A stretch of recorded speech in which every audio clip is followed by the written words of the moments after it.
Good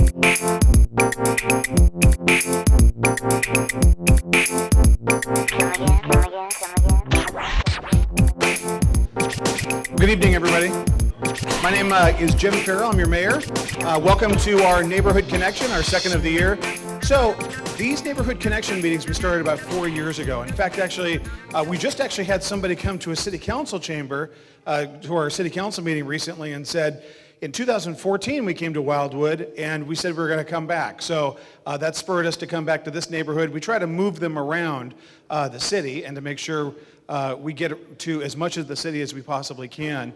But it had been a few years since we came here, and we wanted to make sure that we got the boards up and got the ad in the paper so we could tell you folks about this. The idea about Neighborhood Connection is not just to stand in front of you and listen, but also really to bring City Hall to you. And that's why I call it a Neighborhood Connection, because I want to make sure that we brought the department directors, the police chief, public works, all of the department directors. So if you've got a particular question, we can connect you up with the person that can actually address your issue. We also have a camera in the back, and we're going to make sure that what we do with these Neighborhood Connections is run them on Channel 21. So for your neighbors and our neighbors around the city, that if they weren't able to come tonight, they could see it on Channel 21. So the most important part of the evening is to hear from you. Before we do that, though, we're going to have a couple of presentations. I'm going to introduce our deputy mayor in a moment, who's going to introduce the council. Then we're going to hear from our police chief, a brief talk about crime statistics and what's happening. Then we're going to hear from Marwan Saloom, our public works director, about public works issues. We've got Rick Perez here, a senior traffic engineer, if people have any questions about traffic flow. We've got our finance director here who can answer questions about the budget. And I'm going to give, after Marwan talks, I'll give a brief presentation about really what we're up to and about the vision about where we're going as a city. I want to say thank you very much for showing up on a beautiful day. And actually, would our department directors please stand and raise your hand, and the folks associated with the city? Would you please, let's give them a big round of applause. Thank you so much. Okay, so let's go through. We've got a PowerPoint presentation. Now, when we do give public comment, what we're going to do is to make sure that we can hear you well. I think actually we're a small enough group tonight that we could probably hand the microphone around. And I may ask the deputy mayor and some council members to hand the microphone around. This is our city management team, and those are the folks I asked just to come a few moments ago. But let's give a warm round of applause to your deputy mayor, Susan Honda.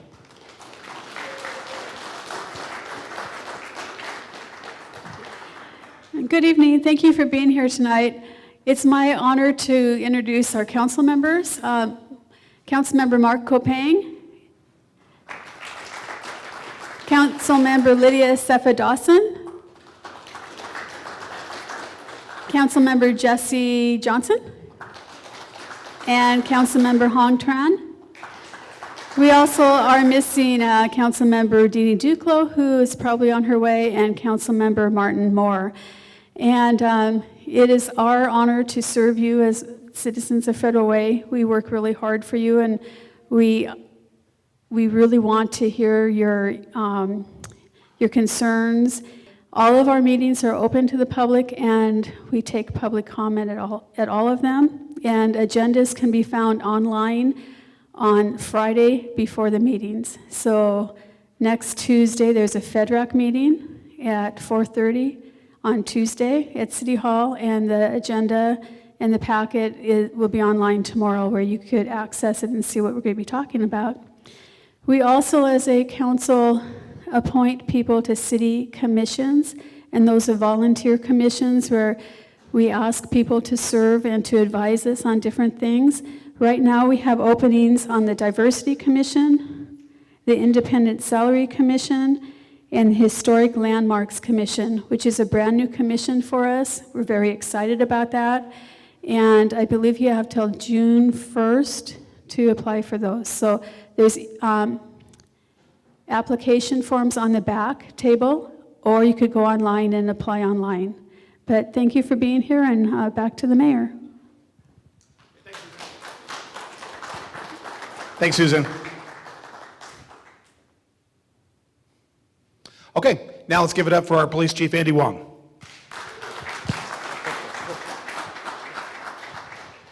Good evening, everyone. Glad to be with all of you this evening. Tonight, I'm going to share some crime statistical information, some safety information tonight. We'll look at crime numbers for 2017 in comparison to 2016. We'll also look at the north end. We refer the north end of our city as Sector 2. We'll look at the overall crime numbers there, and then we'll also look at this particular reporting district, which is 64. We'll look at the crime numbers there. And then I'm going to briefly share with you some of the things we're doing in our city to make a positive impact on crime that may be unique versus other jurisdictions. So I'm going to share that information with you this evening. So our overall crime in 2017 was reduced by 10% in comparison to 2016. When you look at our city for purposes of policing district, we have 4 sectors. In the north end, the colors didn't come out very good, but north end is kind of yellowish. That's Sector 2 of the policing district. And our city is, 23 square miles. Federal Way is the 5th largest city in King County, and we are the 9th largest city in state of Washington. And in 2016, we were the 4th fastest growing city in the state of Washington. So we saw a significant population boom in 2016. So some of the crimes, we're required by the FBI to keep track of 26 different crimes. And I just wanted to highlight some of the crimes that we tend to track fairly closely. When you look at our auto theft, it was down 13%. And we're actually continued to see a downward trend. Right now, we're really enjoying the fact that the crime is trending down. Since March of 2017, for 13 consecutive months, our crime numbers have been reduced each month in comparison to the previous year. Our gun-related crime is down 31% for the first quarter of 2018 versus 2017. So numbers are looking really good. And people say, well, maybe not all crimes are reported. That's true for every year, but there's certain crimes that everyone generally reports. For example, homicide. We have not had a homicide this year. We haven't had a homicide since November of last year. So those crimes, when people get shot, they generally report those type of crimes. So there's certain crimes we track. Auto theft is another one, that when somebody gets their car stolen, 99.9% of the time, they're going to report their car stolen because there's certain liabilities that are attached if you don't. So one of the crime is auto theft. We track those. Burglary, commercial, we're seeing a little uptick there, particularly on Pack Highway around 336. We saw a crime trend up, so we're putting additional patrols and emphasis in that area to address that impact. Burglary, although it's up 2%, historically when you look, the numbers have been trending down in that area. And burglaries are important because that tends to create a lot of fear with our residents when we see burglary numbers go up. When people come into your home, you feel violated, and that really scares people. So we really pay attention to that as well. Theft, larceny is down, robbery is down last year, sex offense was down, and then vandalism crimes were down. So in Sector 3, overall crime, when you look, we were down 7%. Overall as a city, we were down 10%. So we saw a 7% reduction. In non-criminal reports, incidents, we were down by 10% in Sector 3. And then in Wildwood neighborhood, reporting District 64, we saw an overall reduction of 23% year to year, and then non-criminal reports were down by 15%.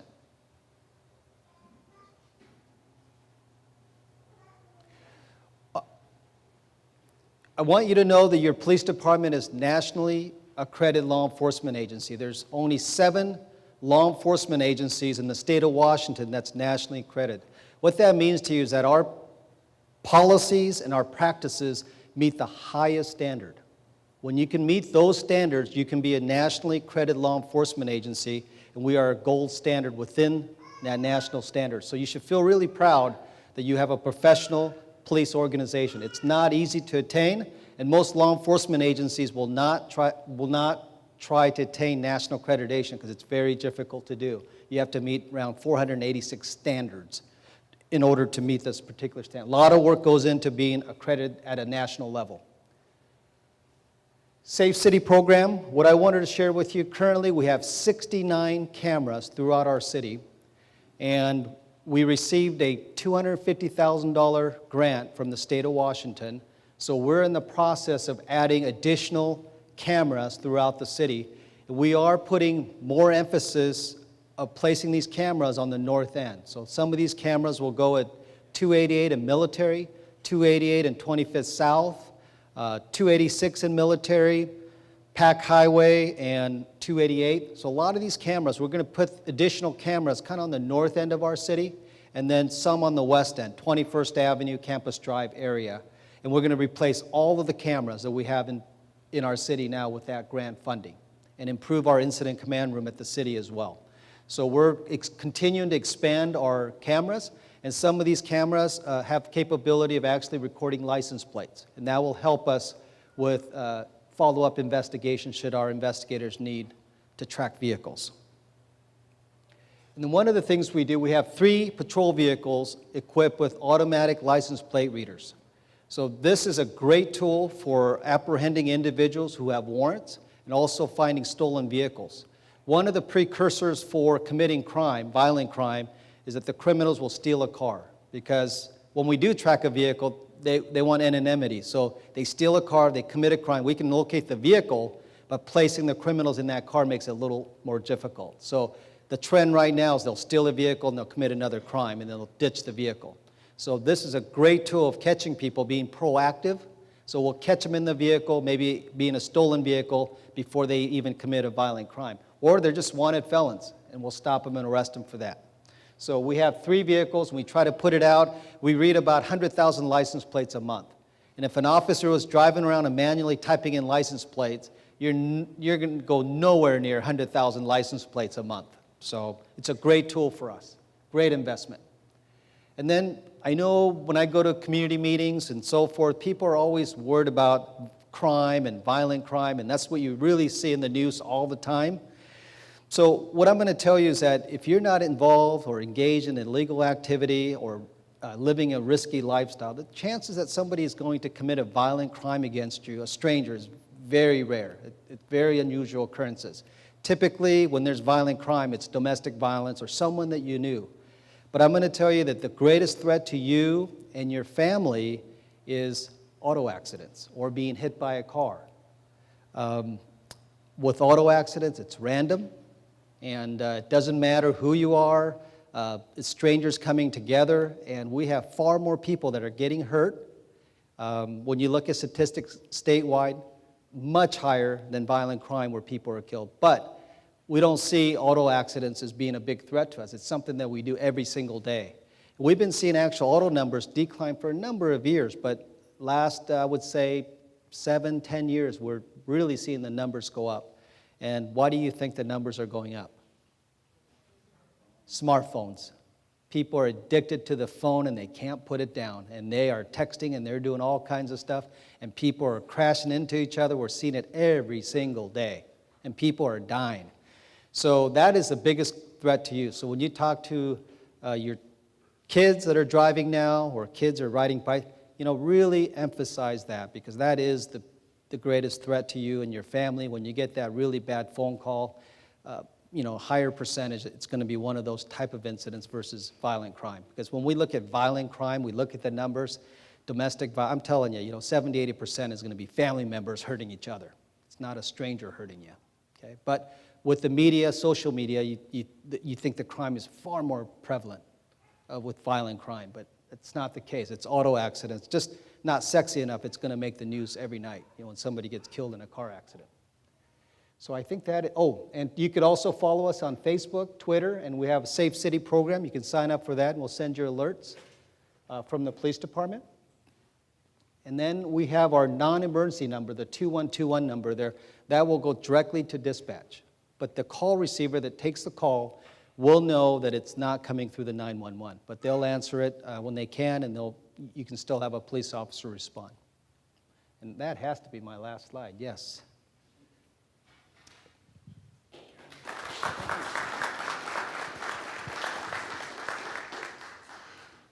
Good evening. My name is Marwan Saloom. I'm the Public Works Director for the city, and I'm just going to give you a quick presentation about what's happening from a construction perspective throughout the city. So these are projects planned to be under construction in 2018.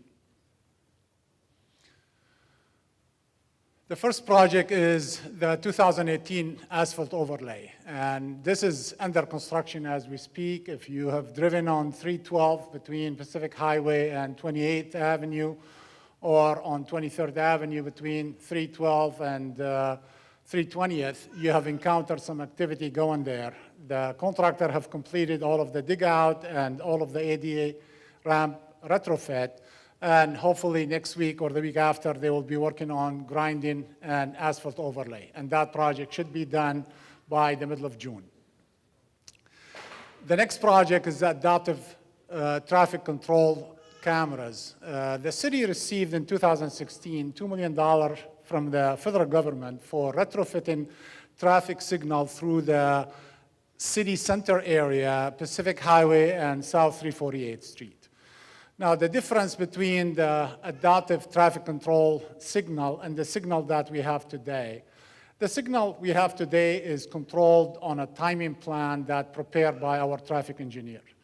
What they do is they do traffic count throughout the day at different days, and based on the traffic count, they come up with a different timing plan on how that signal to operate. Some signal have 3 different timing plan: morning peak, afternoon peak, and lunch hours. Others have as many as 10 or 12 different timing plan. The challenge is different day you have different demand, and therefore we are not going to be able to send somebody at that particular day to modify the signal at different location. The adaptive system is going to be a smart system. What does that mean is we're going to have a camera, traffic camera at each of the intersections. We're going to have fiber communication between all of the signal within that area. We're going to have software and hardware that's going to provide capability for those signals to operate based on the demand as coming through that intersection. And as a matter of fact, different intersection will know that there's a lot of traffic coming in from the signal on the upper side. Therefore, I better adjust the timing and make sure that I'm going to have a green for all of that traffic that's coming through. It's going to be a system that the city is going to be very much happy with. And we will have somebody also in the office where they have the capability to monitor what's happening out in the field and make any adjustment as needed. Some of those adjustments could be if there is a traffic accident on I-5 and everybody trying to go through the city further away, then we are able to modify the signal and see if we are able to provide a better operation of those signals to move the traffic through. That project under design at the present time, we are anticipating taking the project out to bid later this year. Potentially, you may have some part of the project under construction in 2018, and hopefully it will be done in 2019. We are thinking and hoping that it's going to be fully operational in September or October 2019. Pacific Highway South, between 340th and 359th, this project been under construction for a while. So I'm assuming everybody have driven through Pacific Highway and frustrated with all of the construction going on there. The good news is there is a light at the end of the tunnel. We are anticipating the project will be completed in September of 2019. Where the contractor working today is on the west side. They shifted all of the traffic to the east side, so they have a work zone on the west side. The end of June, they will move the traffic to the west side and the east side and create a work zone in the middle of the Pacific Highway to construct the island and all of the associated apparatus within that area. So that project, as I said, by the end of this summer, by end of September, is going to be completely done, and is going to look like all of the other 4 phases of Pacific Highway that completed over the last 20 years. The next project is 21st Avenue Downtown Staircase. This is a project for connectivity, pedestrian connectivity between the PAC and the Town Square Park. This project, we took it out to bid in April. The bid came in a little bit higher than the available budget for that project. So what we're going to do is we're going to do some value engineering on the project, trying to see if we could reduce the cost of that project and try to bring the project back within budget. We are anticipating to bid the project toward the end of this year, and the hope would be it'll be under construction early next year. And normally it takes about 5 to 6 months to complete the project. So by the summer of 2019, the project will be fully operational. A project closer to this area is Military Road and South 298 Compact Roundabout. This is another project that we received federal grant for that project. And that project is scheduled to go out to bid in early June. We are anticipating construction to start in early August.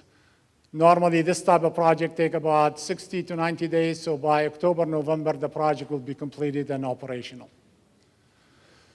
Southwest Campus Preservation Project, this is an overlay project, but the reason we have it as a separate line item because it's a federally funded project where the city paid about 40% of the cost and the federal government paid about 60% of the cost. That project is out to bid as we speak. We are anticipating the project is going to be under construction in July, completed by the end of August. 16th Avenue Preservation, a similar project where, again, we got federal money, 60-40 match, that the project is out to bid at the present time and also will be under construction in July, August. Streetlight LED convergence citywide, the council approved the conversion of all of the existing city light into LEDs. Now, the benefit there, the project may cost about $3 million, but the benefit there that it'll pay for itself within about 6 to 7 years. The saving in the cost for the power will pay for all of the retrofit that we're going to do, and after the 7 year, it'll be a saving to the city for all of the electricity costs. That project will go to construction later this summer, and it should be done by the end of the year. The last project I have is Lakota Wetland Berm Repair. This is not a transportation project. This is more of a swim project, but if anybody who used Lakota Park, they're going to see some activity happening actually in June. There is an existing berm that we have over there that the berm built on top of peat, and there is the settlement that created some overflow every time we have some flooding in the wetland that overflow the berm and get into the park. So what we are doing is rebuilding the berm and fixing any deterioration within the piping system that go through the park. So that project will be under construction in June. Hopefully that will be done by the end of September. That concludes the presentation for the public work, and I believe the mayor is going to take it over from here. Thank you very much.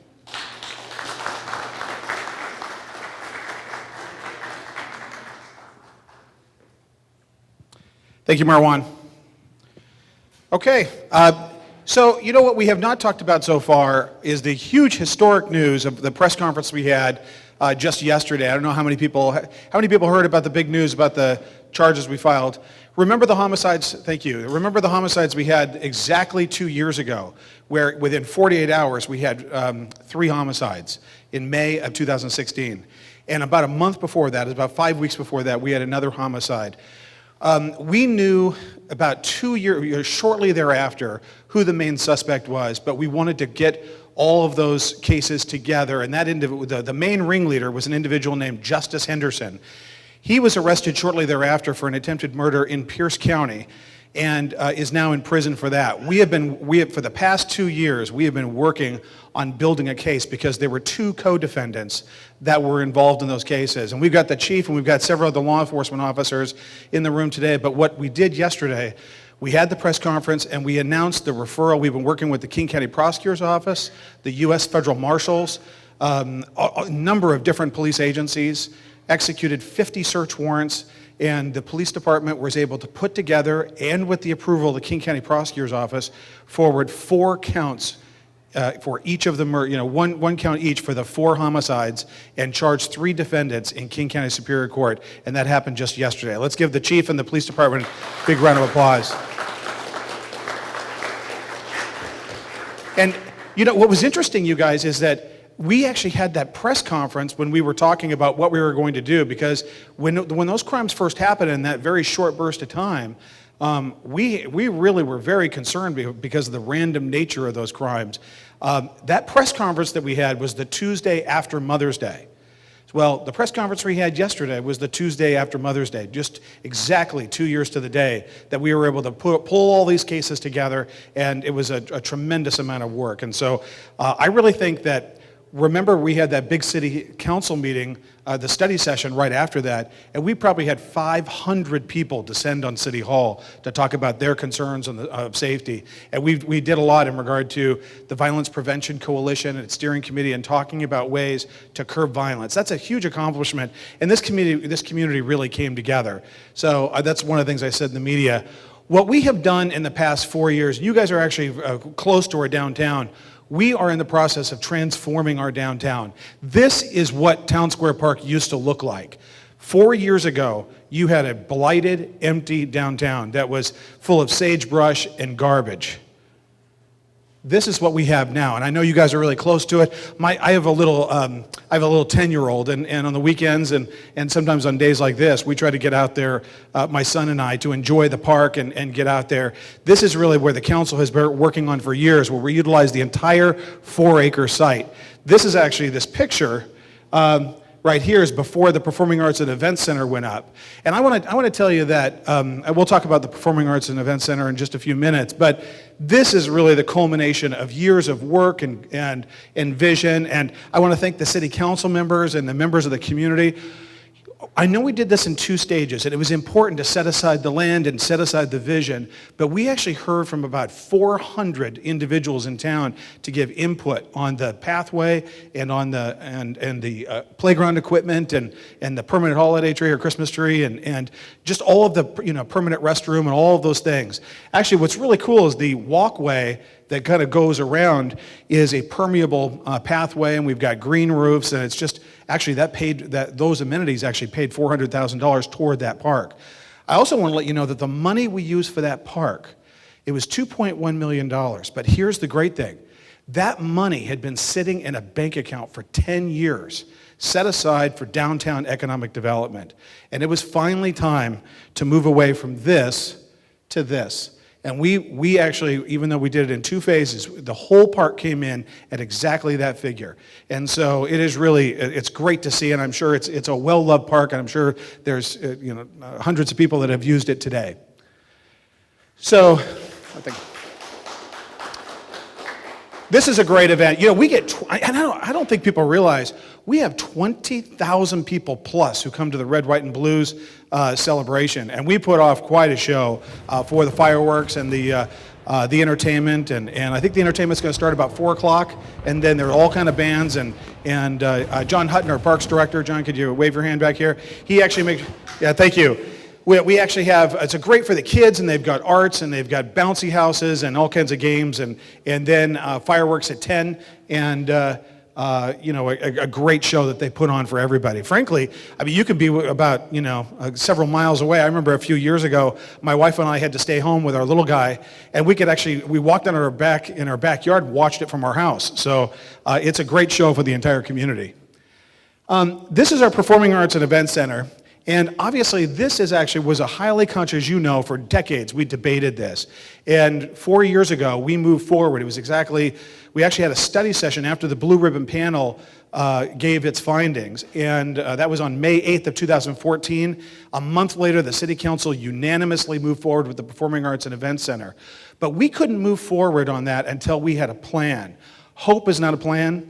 A plan is a plan. And now that the Performing Arts and Events Center, which totaled $32.7 million, we have actually raised $25 million for that Performing Arts and Events Center. And now it's that last piece, that balance, that we've got 3 years to work our way down.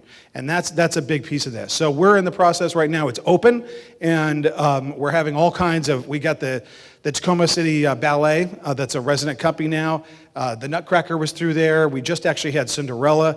It's really going to be a regional draw. And there's probably going to be some news in the near future about how kind of the next steps with the Performing Arts and Events Center. And that's pretty much all I could say about that. What we're going to do in the future is what's really happening in our downtown. We all know how this city was created, and it was created over, obviously we're between Seattle and Tacoma, but we're a lot more than that. We've got quite an identity. But to carve out a downtown is a difficult process, and that's what we're in the process of doing. Now, we got grants, and out of the staircase that's going to go here, there's going to be a staircase to connect the Performing Arts and Event Center and Town Square Park. That is none of that money is going to come out of operating funds. We got $2.5 million from the state, which is state matching funds, $500,000 from King County, and then there's real estate excise tax that can only be used for capital expenditures. And so you may have been hearing about this staircase, but trust me, down the road, in the long term, what's going to connect the entire downtown together is going to be this staircase. You're going to have a hotel here, and University of Washington Federal Way, and a mixed-use development is going to go on that former Target site. That former Target site, in my opinion, is going to, when we look back on the history of Federal Way, is really the linchpin or the turning point for our entire downtown. And so, anyway, that's what's happening right now. And if you haven't had a chance to check out the pack, just go walk through, and we're going to have a ton of events. And we've got a very exciting future plan for it. But there's some news that's coming up in the near future. This is actually the ribbon cutting that we had, and that's Becca with the chamber, and our Councilmember Deanie Duclos, who couldn't make it tonight, the deputy mayor. This is the deputy to the mayor. This is my 10-year-old son, Benjamin, who just picked up the scissors when nobody was watching, and he was really intent on cutting the ribbon, so he did. There's our King County Councilman Pete von Reichbauer, our former deputy mayor Gene Burbidge, Mark Kopang, former Councilmember Selsky, Councilmember Martin Moore, and actually Martin just joined us. Martin, good to see you. And Councilmember Lydia Cefados, and it was a beautiful day, and it really is great to get all that done. The next phase is what happens at the former Target site, and we are actually right now, we have a historic agreement with the University of Washington Tacoma, Highline, and Federal Way Public Schools in the city of Federal Way, and we're working on, in the short term, getting leasing space. In the long term, we want to make sure that UW Federal Way is right next door to the Performing Arts and Event Center and that hotel, and that's sort of the next step. This was the opening ceremony, and it was jam-packed, and that's Rain. They were a Beatles tribute band, and they really blew the roof off the place. It was a lot of fun. One of the things I do, you see this right here, you guys? I want to tell you, in addition to making sure that this is televised, one of the things we do at City Hall is we make little posters of these, and we blow them up. We go to Costco, and we blow them up, and we've got some of these around City Hall to really mark key moments. I'm a big history fan, and there's nothing worse than seeing old pictures of a community and trying to figure out who's who. But we're really making a lot of history in our community and really carving out what our city's going to look like in the future. That's the first, this is the State of the City address. And when we had the State of the City address, when the mayors over the course of the past 27 years have given the State of the City, the largest crowd that we'd ever had was probably less than 200 because we'd always been at the Chamber of Commerce. I really wanted to, and to go to the Chamber of Commerce luncheon, it cost either $25 or $35 for a regular citizen to go see the State of the City. I thought that was wrong. And the first thing we did is we started televising it and putting it out, but this was the first time we took it out to the public. And now, from now on, State of the City addresses will be open to the public. And we did the first one to kind of get people used to it in the late afternoon. I think we'd had it at 5 or 5:30. The next year's will probably be about 6 or 6:30, probably around this time, so people can come out when they get done with work or whatever they've got and go there. But this is actually what it looks like, and it was amazing to see that many people there. It was a packed house. So we're up to the university initiative, and I'm not going to chalk your ears off, but again, we just got $500,000 from the legislature. We're looking at a couple of particular sites for the short term, and we're actually starting talking about opening our first bit of classes this fall. And this is a very key part of economic development, but also about making Federal Way a destination. And University of Washington Tacoma started the same way. UPS Law School started the same way. The branch campus University of Washington Bothell started in this same kind of concept.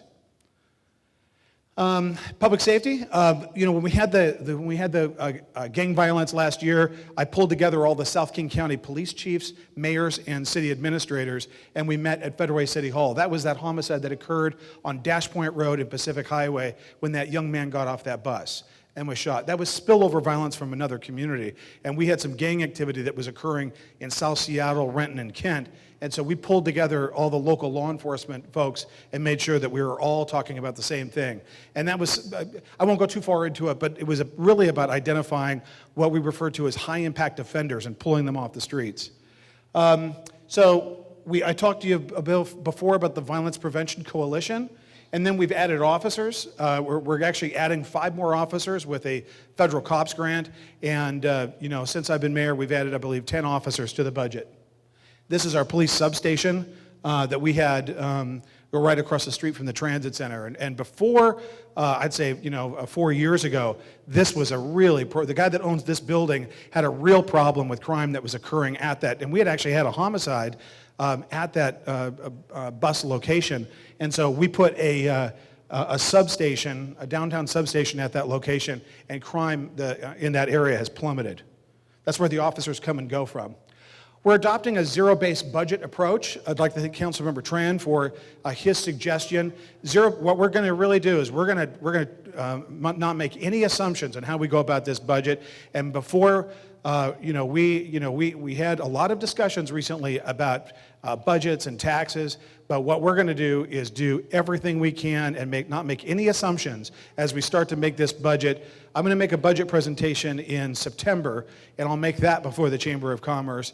And I'll present the budget to the council, then the council will review it. And then, from now until, I'd say October, November, and December is when the budget discussions are going to be going on. But that's really the governing document of your city. And so we're going to be making sure that we go through this with a fine-tooth comb. I'm going to be going with each and every one of our directors and looking at every expenditure. Economic development, we've all seen the new, we got a new tech company. We've got the Korean Broadcasting Service, which is a big addition on 320th. Telecare Corporation has come in, Mod Pizza, obviously, and quite a number of other businesses.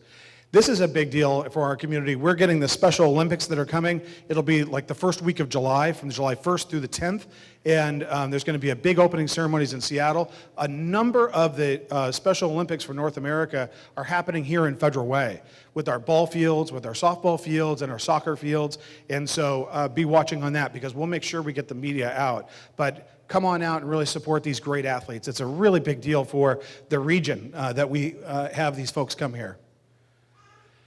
We're working on homelessness in the day center. I've got a big task force. We really worked on last year. It was about making sure that homeless mothers and children didn't fall through that gap. Kids sleeping in cars is not acceptable. And that, I'd like to thank the deputy mayor for serving as a co-chair for that, along with Sherry Edwards. And that was really what we did in regard to just, the most immediate triage need. Now we're working on, we've got 30 individuals working on a comprehensive homelessness solution to address that issue. But we have actually cleaned up, take a look at this. This was a location I went to, and in fact, actually, you guys are right near where the entire encampment cleanup initiative started. Do you remember the fire that happened about 2 or 3 years ago? 2 years ago, on 304th and just north of 304th in the wooded area off Pack Highway. You know that area, and there was a big fire? Yeah, right, that big hill that drops down from Pack Highway. Just north of that is about 6 acres of wooded area. We had several propane tanks go up in smoke, or go up in flames. And so I marched back in there, and it looked remarkably, actually a lot of these sites look just like this. The chief and the two deputy chiefs and several people from my office marched back there and saw a scene much like this. And you just would not believe the amount of debris. We have cleaned up literally 3 dozen locations of these type of encampments in the city of Federal Way. And because we're just not going to tolerate this. This is just not something we're going to allow. Now this location is on Pack Highway, just south of where the Burger King is. And so I went back there, and this was just a portion of the, I'm getting the red card here, but this was, I can talk about this stuff for a long time. But anyway, you had another area back here, and it just went on and on and on. I want to let you know, if you know of an encampment, email me. email myself or the chief, and we'll take care of it. We've got a multi-prong approach, which we've got an encampment cleanup initiative, because if people are on public property, it's trespassing. If they're on private property, they're trespassing. That's the law, and we follow the law in the city of Federal Way. We're working on airport noise. If you have any questions, I think I'm kind of going over my time, and I want to hear from you guys. But we are working on airport noise. We've got all kinds of initiatives, from a formation of a task force with a report. We've got a stakeholder group with CTAC, and we've got ongoing work. I actually sat down with our congressman and a number of regional folks to address airport noise. And we're working, actually, Congressman Smith dropped a piece of legislation in regard to the particulates that are coming down and making sure that there's a study on that. But there's probably about 2 or 3 studies. Yarden Weidenfeld over here to my left is our senior policy advisor. When I was at the King County Prosecutor's Office, we worked together, and he's just an absolute great guy in regard to policy. And he's been working very hard on quite a number of issues, from the Weyerhaeuser IRG property to airport noise and all things concerning policy. Okay, and now for the most important part of the evening, we want to hear from you. And I think we're at the point where we're just going to pass out the microphone. Thank you for coming out, and thank everybody from the council and the staff for coming out. We really appreciate it.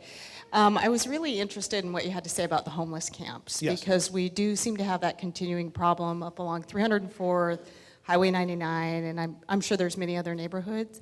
Can you expand a little bit on the impact of the day center and whether that might be driving people here or bringing people here? And what we can continue to do, because they go away and they come back. I know. And the carts go away and they come back. So Right. Tell us, I know we can report and we can email, but what other things should we maybe be thinking about? You know, it's a really good question, and actually that location that that you're talking about right there, that I was referencing, that wooded area, that was actually the first area, but after we cleaned it all, after the private property owners cleaned it all out, they just recently came back, and now they're on both sides of the road.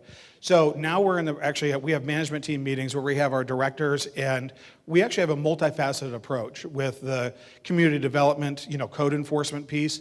If it's our property, within that, if it's parks, I'll have a parks director and police involved. If it's private property, I'll have community development and code enforcement address that issue and making sure that we hold the landowner responsible and address that. So what we do is, there is a lot of compassion. We understand these people are human beings, and we want to approach it with a compassion. So there's a referral piece. And I'm going to get to the day center, I promise. And so there's a we reach out there, we talk to people, we tell them, okay, listen to the situation. You've got either 3 days or a day to move on, and here are some key services. One of the things that we've been working on is last November and this January, we convened, it was a tremendous amount. Yarden, how many people do we have at the faith-based group and the service groups? We had about over 50 people come to City Hall, and with churches and private organizations, and really come together. So we have a really comprehensive list of services. Now, there's some in that population. Obviously, homelessness is the most, in my opinion, one of the most complicated issues facing our region. And no cookie-cutter solutions are going to address it. But the first thing that we can do is make sure that we have firm guidelines. No camping on, especially if you're either on private or public property. But we'll give them the referrals and make sure that they've got them. The next piece is a little bit more complicated. Now, I supported the day center, and I thought the day center was a good idea. Because it really is that step between, it's very difficult for people to go right from a tent in the woods to get an apartment. You need that sort of intermediary step. But we also need to, it's like a razor's edge, because we've got to be careful it doesn't become a beacon to call the region's homeless to our area as well. So at this point, the City Council has not authorized additional funding for 2018. We actually just received a request for $50,000 more funding for the day center for this year, and we don't have it in our budget for this year. They will probably, we've directed them to seek funding if they want to, or to address that with the Human Services Commission, but they need to go through a normal process. The Human Services Commission, we pass through about $1 million a year through our city budget, through human services allocations, but the day center bypassed that last time, and for the first 2 years. That can't continue. If they're going to get human services dollars from the city, they need to compete with the other human services organizations and really kind of go on the merits.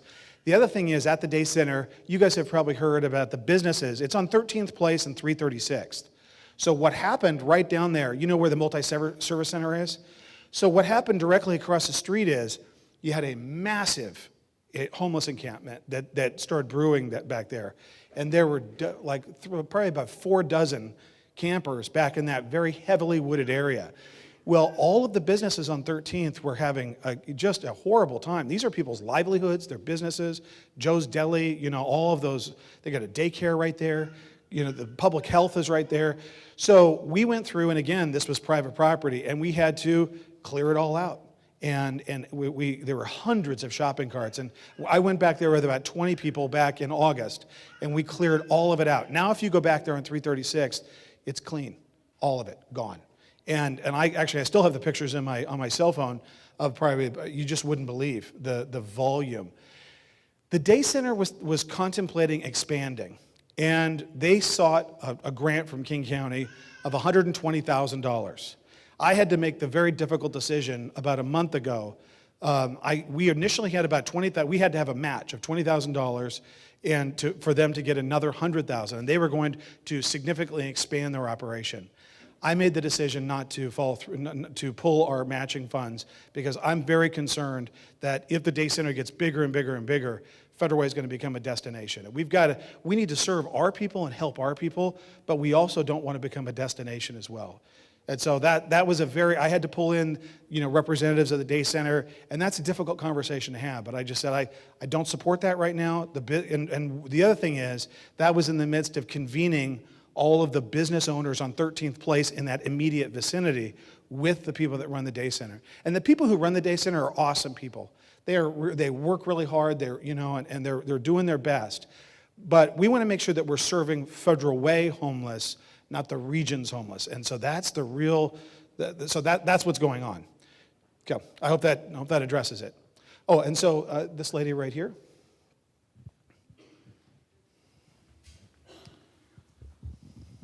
I just wondered what you could tell me about what's going on the Weyerhaeuser campus.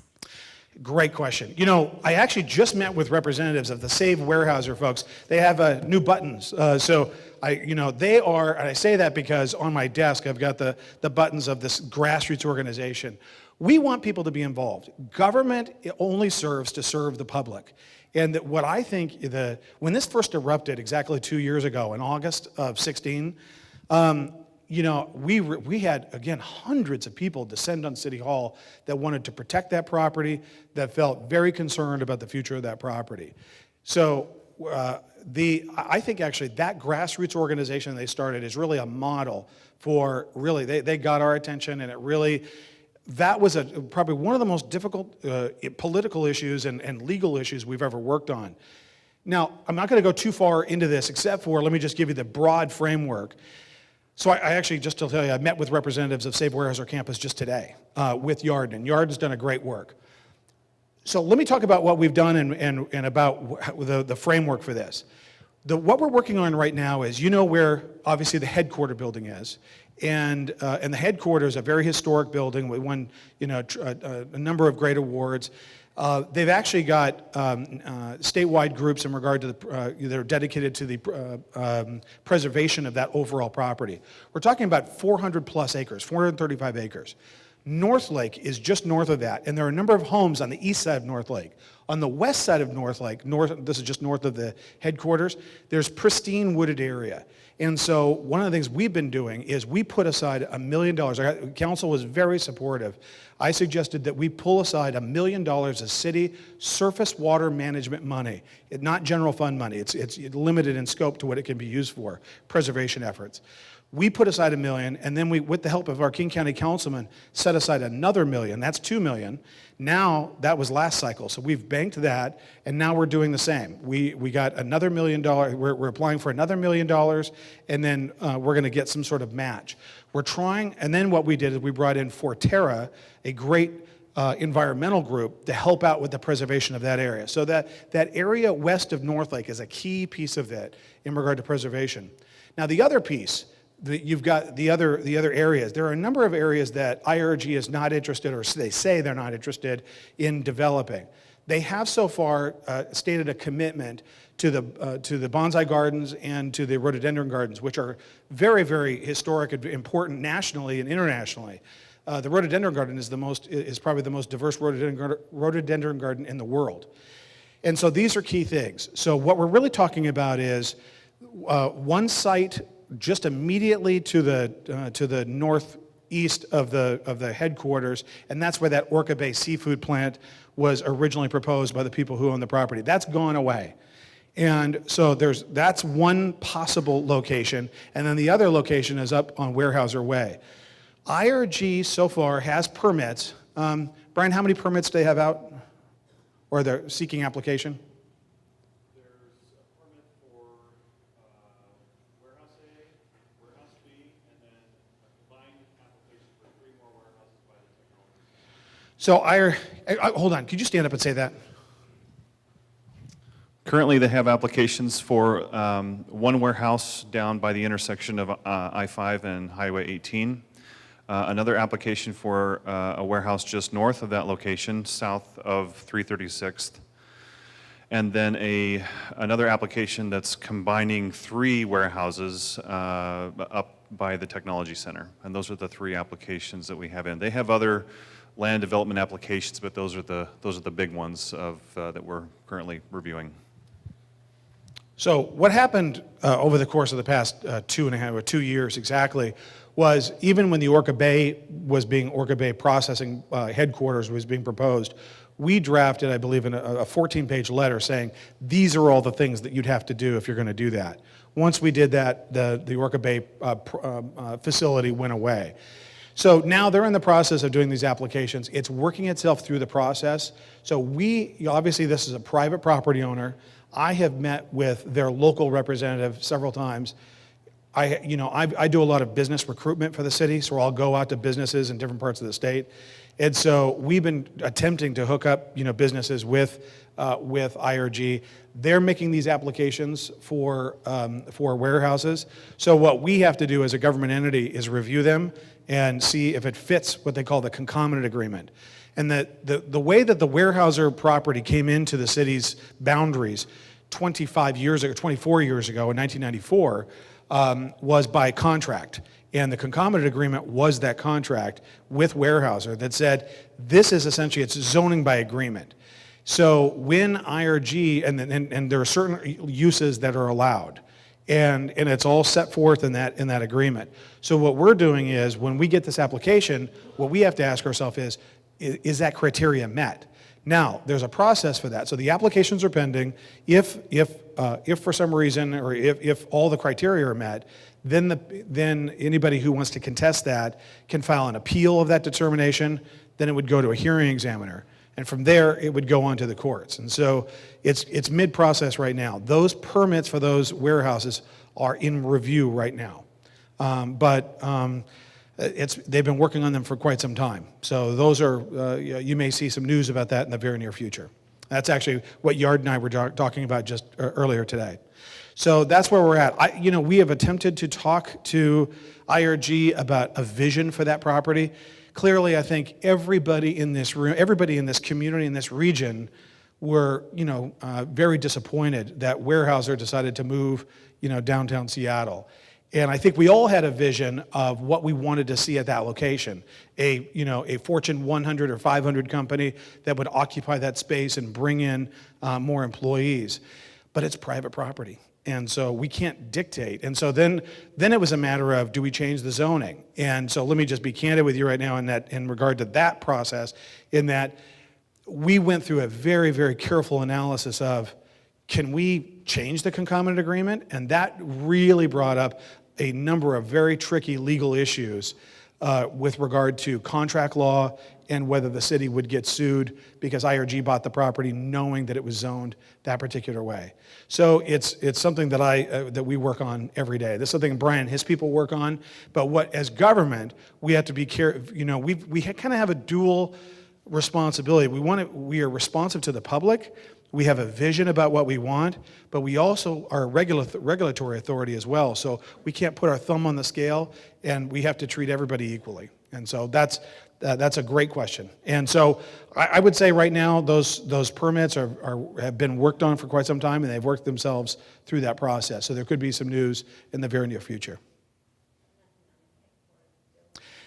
No, I've talked to Tom Messmer, their local representative, and I think they had a lead for a while. There was one, I met with a very prominent Fortune 100 company that was we had met with them several times, and we thought for sure that they were going to be coming into the Weyerhaeuser headquarter building, and they balked.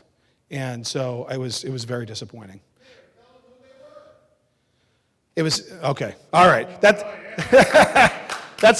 Tim Johnson, the hardest working man in government back there. He's our economic development director. It was State Farm. And State Farm we had been working on it and working. There's a lot of quiet diplomacy that goes on in all kinds of things. And we had been working on State Farm for a long time. And, we got DaVita. One of the things that happened on the Weyerhaeuser property is, do you guys know where the current DaVita location is, or where KOAM is? Okay, if you know where I-5 and 320th is, it's the first light east of the freeway. If you go south on that light, that's 32nd. DaVita has a beautiful building there where it's got probably 400 employees. And DaVita made the decision to leave Tacoma and build a second building there. And they're going to probably have about 1,500 employees. So State Farm was again thinking about leaving Tacoma and coming to, and we had been working on it, and actually we thought it was a fairly done deal, and then they decided not to go through with it. So I was gonna. You need to tell them more about what you've done over the last 2.5 years. Tim, come here. Tell them about the company that you were working on recruiting in Vero Environment and the big announcement that occurred. I know. Tim and I have actually been doing a lot of recruitment in California, trying to get businesses to come up to Federal Way. One of the cooler, sometimes being mayor is the best job I ever had. It's just an amazing experience. One of those experiences was sitting in this office in Temecula, California, in this really cool, with the rolling hills in the background, talking with the CEO of Aero. Oh, we were coming from Temecula. It was Monroe, and this guy. So they are literally building the we were talking to the CEO of the person who is building the helicopters that will fly on Mars, and that's what we're trying to do. This whole region has an aerospace sector. And that's really where we've been really focusing a lot of our attention on getting aerospace folks here. And so we met with that CEO, and they were actually just on MSNBC or NBC.com this week, that company, because NASA is moving forward with helicopters on Mars once they get there. That's going to be, I tell my 10-year-old that in a very short period of time, people on Mars and this activity on Mars is going to become a reality.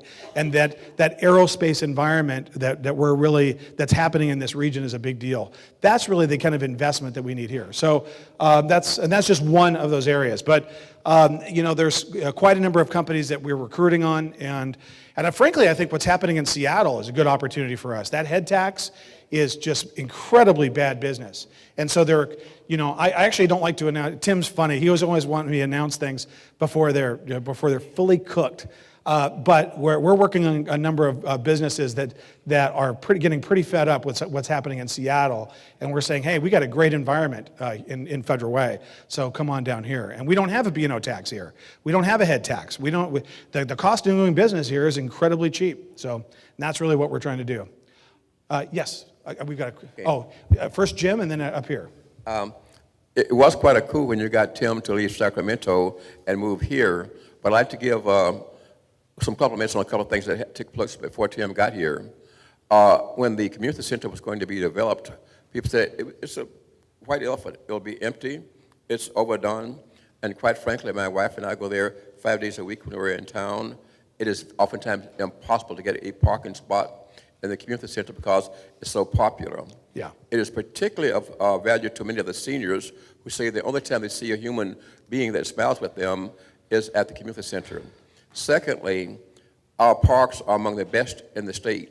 Oftentimes, when our grandchildren are here, we take them to other parks, and someone will say, well, geez, I come down here from Bellevue or wherever to enjoy our parks. So we're doing some really wonderful things, and thank you for that. Well, thank you. We've got well over 30, yeah, thank you. We've got well over 30 parks, and that's where I really wanted to make sure that we had in the center of our town a place where people could come to. What's really a lot of fun are the movies that we have for kids, the movies in the park in the summer where we put up the 40-foot screens and they have the free popcorn. And sometimes this town feels like a small town. My mom moved my twin brother and I out to Yelm, Washington. I know you guys know where Yelm is, but being raised in a small town sometimes has its real advantages. And sometimes this town, when you have those movie nights or you have Town Square Park or we have the tree lighting events, this big town can kind of shrink up and we can kind of come together, and that's a lot of fun. And I kind of try to keep those things in mind to really create community. The other thing I want to talk about real quickly, do you guys have the microphone? Oh, right, okay. So the other thing I want to talk about is that this city is a lot, in regard to how our history started.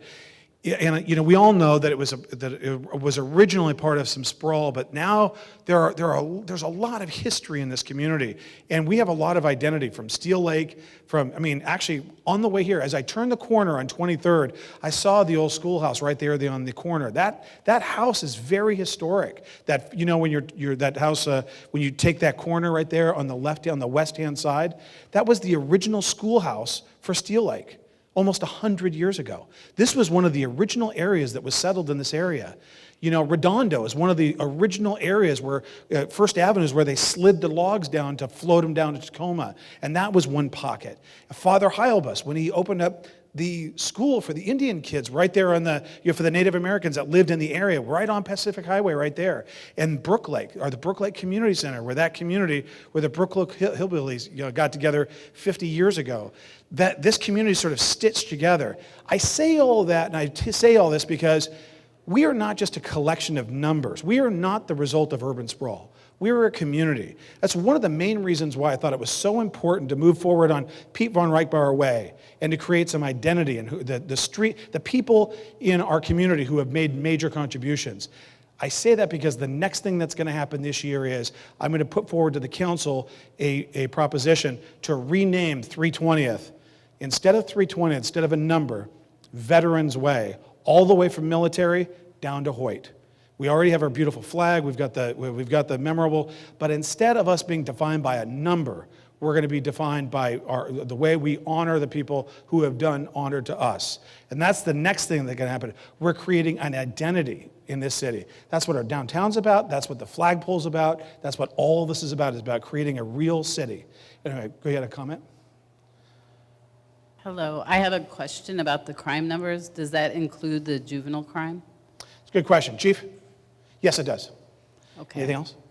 No, I wanted some questions. Do you have a breakdown by race? I know in 2015 we had the second highest number of juveniles referred to the juvenile justice system. So I wanted to know if it's went down since then. I don't have the current stats on that. We don't necessarily keep track of crime numbers by race, but we will keep arrest record by race and gender. So we do break those numbers down. Yes. The numbers I've seen show that Federal Way sends the second highest number of brown and black kids into the juvenile justice system, and the Violence Coalition made some wonderful recommendations, and I see that one of them has been funded. I'm really curious if we're going to be funding any of the other ones specifically around summer jobs programs, things that are more around prevention rather than arrests. So that's my question. That's a great point, and that's actually, I want to thank is Mark Kopeng still here? Mark Kopeng is the chair of our public safety. No, actually, Mark was on public safety. Actually, now it's Jesse Johnson, who's our newest council member, who's the chair of public safety. And I know that last year, Mark had been very important and very integral, as well as all the members of the council, about implementation of the Violence Prevention Coalition findings. And so what I'm going to have to do is go through it. What we're all going to have to do is take a look at those recommendations and say, which can we fund?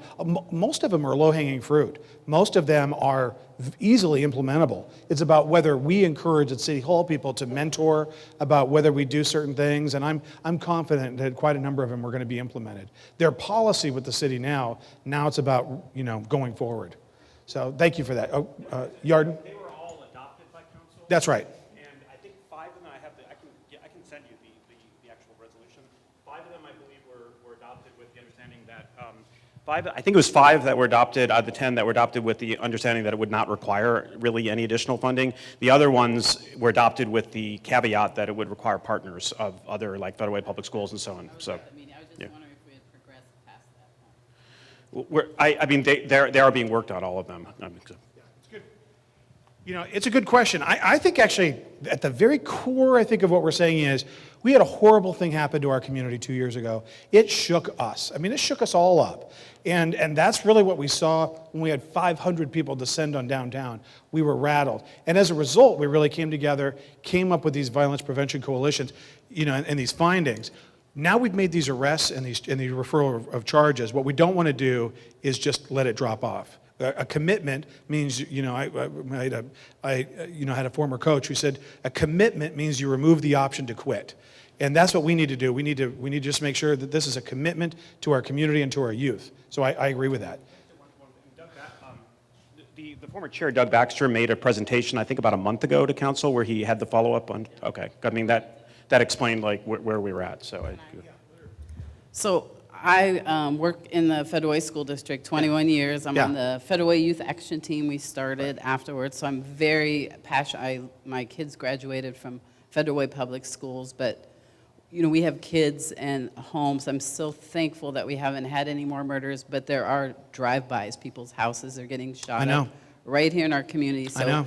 So as we continue to talk about, we adopt them, we need some prevention. Not everybody can go to the amazing Federal Way Community Center. I've been a member, but most of these young people that are involved in those types of things, they can't afford to go there. They don't have anything to do. When I talk to the kids and we do surveys, they're asking for things to do on the evenings and the weekends. Right. Or they're going to find their own fun. Right. The Boys and Girls Clubs are closed on the weekend unless you are on an AAU team where you have to pay to play or for a church. So we need to come together and find some things for those kids to do. All right, thank you. Thanks for the word. And it's good to hear that. It's important to keep that in mind. Sir. Is there a limit to the questions? Because, man, I got a lot. Nah.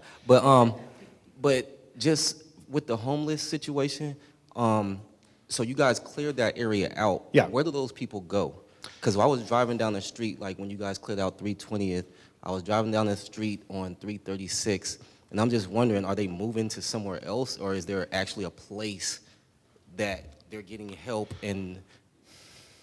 Well, this is a big philosophical issue. Let me just be straight up candid with you. Mm-hmm. I don't believe it is the responsibility of city government to find people that are trespassing a place to go. Yeah. People that are illegally camping on private property or public property are adults, unless they're children, and then they're wards of the state. Yeah. But I don't believe we are certainly in the city of Federal Way, not on my watch, going to create an encampment where people can go. And so I think I think frankly, this region, I was actually on the radio this morning talking about this issue. Which one? I was interviewed by Como Radio, by Carlene Johnson. And I actually think when you make things too easy for people, change will not occur. Right. And I think what's happening in Seattle is we're creating an environment in which people, in which they free housing, free this, free, they're going to start giving away needles and allowing people to inject drugs at safe injection sites. Right. That is the worst public policy decision I've ever heard of in my life. And I was a King County prosecutor for 16 years. I was a city prosecutor for 3 years before that. It's incomprehensible to me that this is actually where we've come. When you actually have you've got to incentivize people to get out of the tent, to get into treatment, to do this. But we're not doing anybody any favors by leaving them in tents. Yeah. And we're not going to set up, as far as I can do, there's this whole thing about tiny houses. Now, tiny houses, and some reasonable people can disagree, but I think it's a cul-de-sac. And I think it's a trap. Because I think actually, while it sounds attractive, and it sounds like it's a great idea that we can get people into tiny houses and you can, have people there. I'm one of the, I used to have to try cases for a living. I probably had 200 jury trials in my time. You've got to think through things. How is this going to come out on the other end? Right. How long are they going to stay there? What are the criteria for them staying there? Who's going to pay for this? Who's going to pay for the electricity? Are they allowed to use drugs? It's a dead end. It's a cul-de-sac. You're not really getting people out of that behavior. So the reason why I asked the Yeah. question was to try to figure out what the plan was. I wasn't saying like. Yeah, leave I them know, there or I know. whatever. But I Sorry, was you just pushed the saying- button. So I just was like, what's the plan? So if they're not there, then are they getting treatment? Where do they go? You know what the plan is? Honest, Dennis? They need to figure it out. Yeah. So SCORE Yeah. received like what $1 million from federal way. So I was just wondering, like, how many of those people are those homeless people? Are those people that are Now on drug that's addicts? Dennis, that's a So great question. So now we're funding SCORE. Actually, you know what? through- We're not actually, so I'm sorry, I think go this is, it's a great question. It's a great societal question. When we go into these homeless encampments and clean them up, we are not wholesaling arresting people. Almost every one of these camps are empty by the time we get there. And it's like they soil a particular area and bring in hundreds of shopping carts. In fact, actually, I was telling my wife, I walked into this in a homeless encampment, and there was an electronics section in one of the acres where they had TVs and VCR. There was a whole section of electronics. It was like in a department store. And then there was a whole section of probably about 150, 200 shopping carts.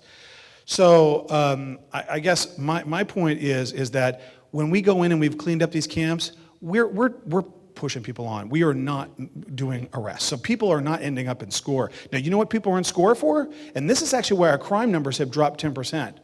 People are in SCORE for committing crimes, not trespassing. Oh, but let me just explain. Okay. So what's happening is, this is about feeding a drug habit. And we've got an opioid crisis in this country. And we are not going to solve this crisis by cuddling and codifying, this behavior. You have to disrupt it. And so reasonable minds can differ on this, but my approach on this is not to you, and you can't arrest your way out of it. But what happens in order to feed that habit, people are going into these stores. All those bikes, every one of those dozens, there was a bicycle section too. Mm-hmm. Every one of those bicycles was stolen. That represents someone's property that was a product of a burglary, that was the product of a break-in, and we're not down with that. And so people who are in SCORE not for trespassing. They're in SCORE, and by SCORE we mean SCORE Regional Jail, of which we're a part owner. They're in SCORE because they committed a crime. So, yeah. Last thing. And let me say one more thing. Let me say, because this is a really good point. Because I think it goes to this. This is actually one of the key issues in our region right now, in our country. There was actually a really good, not Nightline, what's the other one? The one on Nova, on, what's that? Frontline, thank you. Good job. That's Tyler. Tyler is our public relations person. So, our communications manager. Frontline, if you guys have not seen this Frontline, you have got to see it. They did a 2-hour Frontline special about a year ago that focuses almost exclusively on Seattle.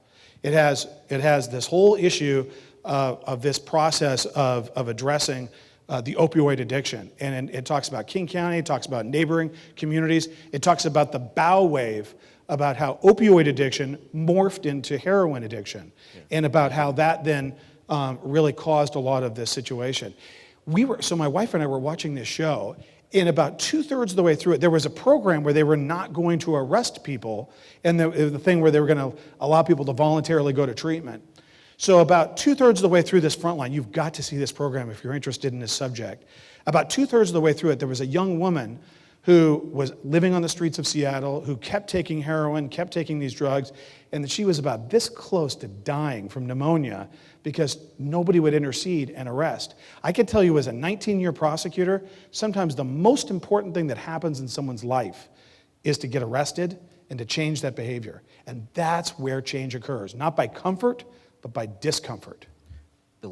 So again, like if they're in their home, because I work in the mall, and Macy's, they kick their door in like every other week. Right. I know, it's a were big just kicking problem. they're kicking their door in. So that's where they live at. Yeah. But yeah, those same people that live there, they're going and they're doing their crime. So that's where they end up at I know. SCORE. That just happened to be an area where they put their head. And then That's right. Then the other thing was, when we talk about the business, like if we bring like, let's say, Park 16, Kids Corner, and the Town Square, if we're bringing businesses in, how does the city benefit from that? Like if the people that built that are getting tax breaks, and then all the police or a lot of the police resources have to go to these places, and then on top of that, you know, how does the city benefit? And then you said with the warehouse, just a real quick, because you can have the mic back, but if we're bringing businesses in, Right. how do those businesses, if we're giving them tax breaks and then they're hiring people from other places and they're coming here,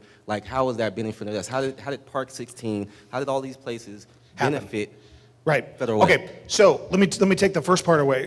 Dennis, great questions again. Actually, Dennis has been coming to our city council meetings and answering and making great comments at our city council meeting. So, and then in the aisle, the next one. So the first thing is we can't give tax breaks to businesses. Actually, gifts of public funds, this is again kind of a historic thing.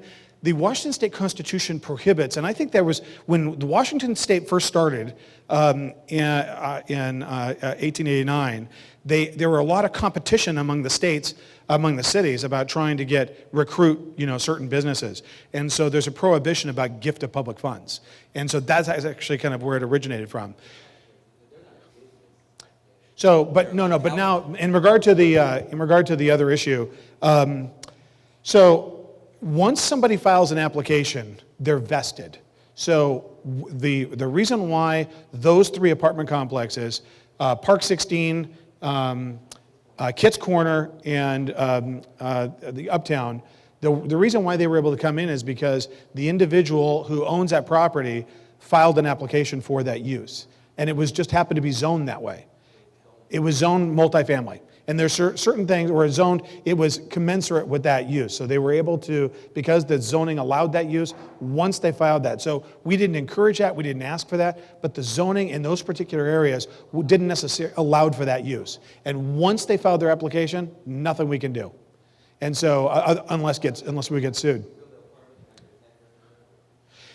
Well, I think that's statutorily driven. There is a formula that's being used by these by these affordable housing folks that actually is favoring federal way. But we actually addressed that. One of the things we did, because this was having a disproportionate impact on federal way schools and our infrastructure, is the school district actually imposed, and then we followed through on it, made a per unit assessment or a fee per apartment of $20,000 per unit. So it was like $2,300. Now it's $20,000. I know. I probably visited thousands of doors last fall for that project I was working on last year, and I have to tell you, I thought for sure crime was going to be the number one issue I was going to hear from at doors.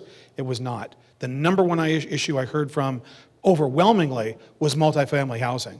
And that surprised me. But that's why it's important for people that represent you guys to come out at these meetings and to go door to door. Thank you, Dennis. Sir? My question is, you mentioned something about, okay, so I'm gonna just go with homeless. Let's hit that for a minute. I did a study a couple years ago, which about a year ago, and it was saying that a lot of homeless people have mental issues. They do. And so sometimes they don't know how to be successful by themselves. Right. They don't know how to go out and get a job. Right.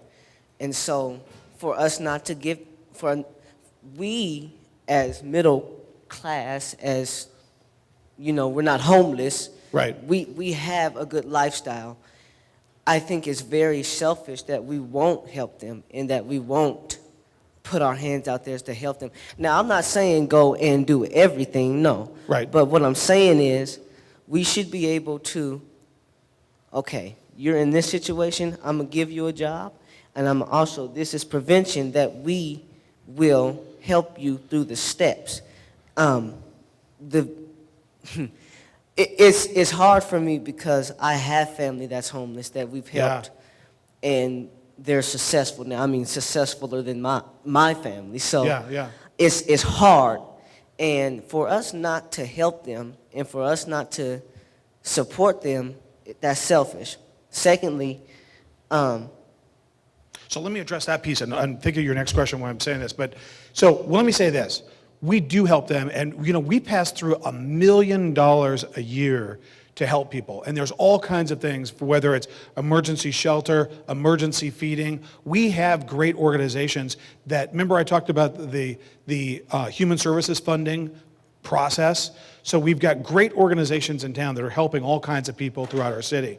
And I think you've stumbled onto an issue, and not stumbled, but you've identified an issue that is very important, because there's different layers of homelessness. There are veterans that have been very affected, and they've got PTSD, or they've got something, and they're having a difficult time assimilating back, and tragically many of those end up homeless. Then you've got individuals with mental health issues. Then you've got the opioid crisis, the opioid spillover, and you've got them.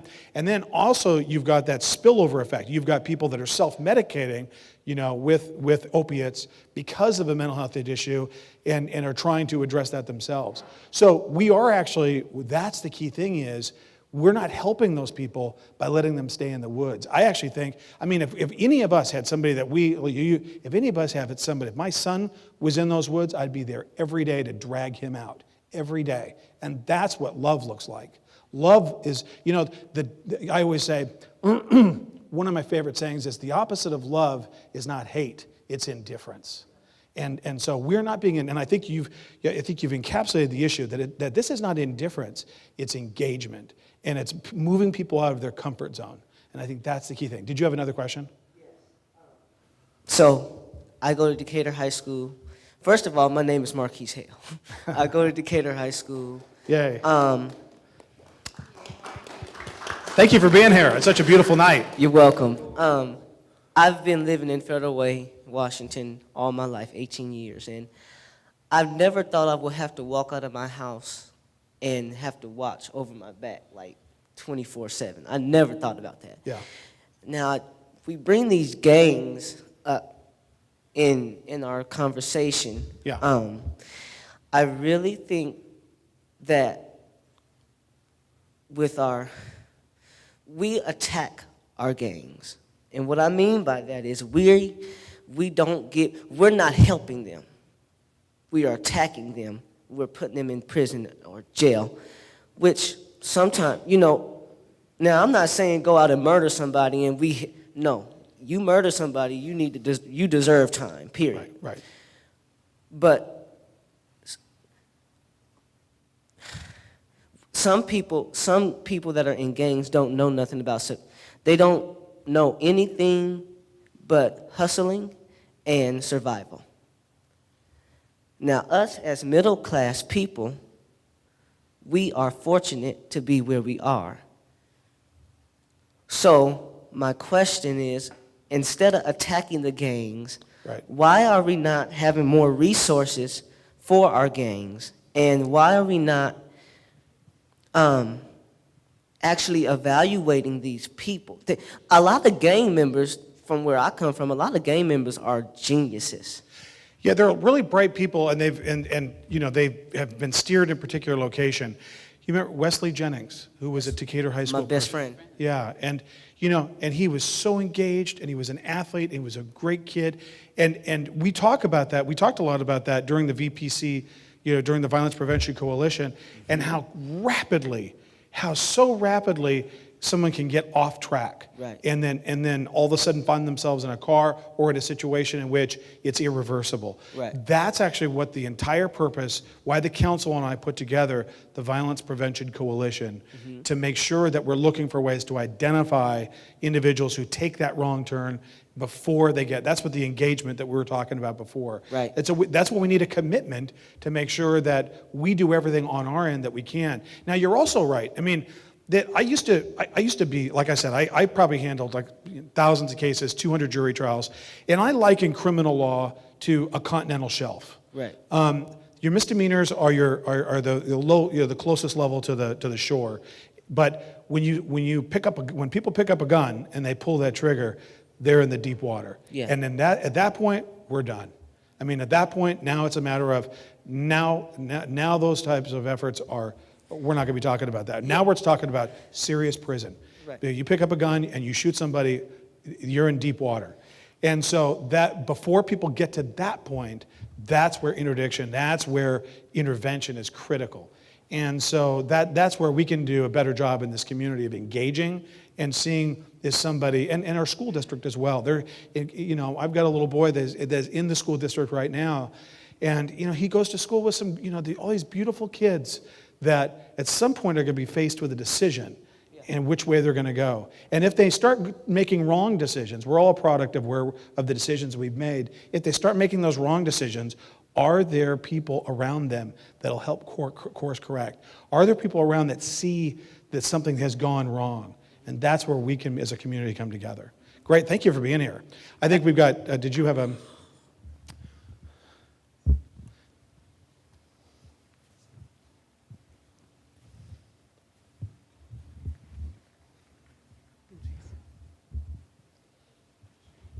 This will be a total change of pace from what we've just been talking about. Okay, yeah, good. A little bit on what Dennis was saying, though. The Safeway at 320th. A couple years ago, you guys were talking about that low-income housing that was going in across the street and assuring everyone that it would not have an impact on the surrounding area. That Safeway is suffering so much shrinkage and pilfering. Every time we're in there, we see people just helping themselves and out the door. The clerks talk about it. What's going to happen if that Safeway says, enough of this, we are out of here, we've lost Top Foods and Hagen and Metropolitan Market?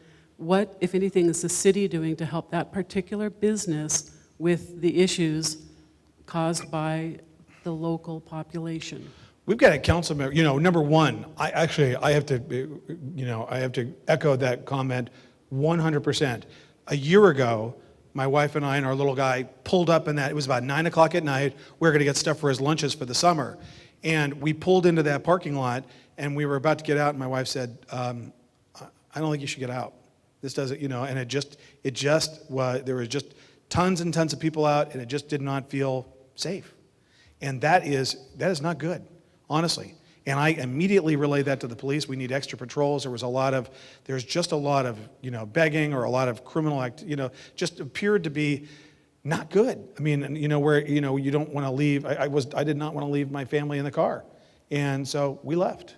And so I have to tell you that that's something that, as a community, we need to make sure that, let's just say there was just an atmosphere. There were a lot of people in the parking lot milling around, and it just didn't feel safe.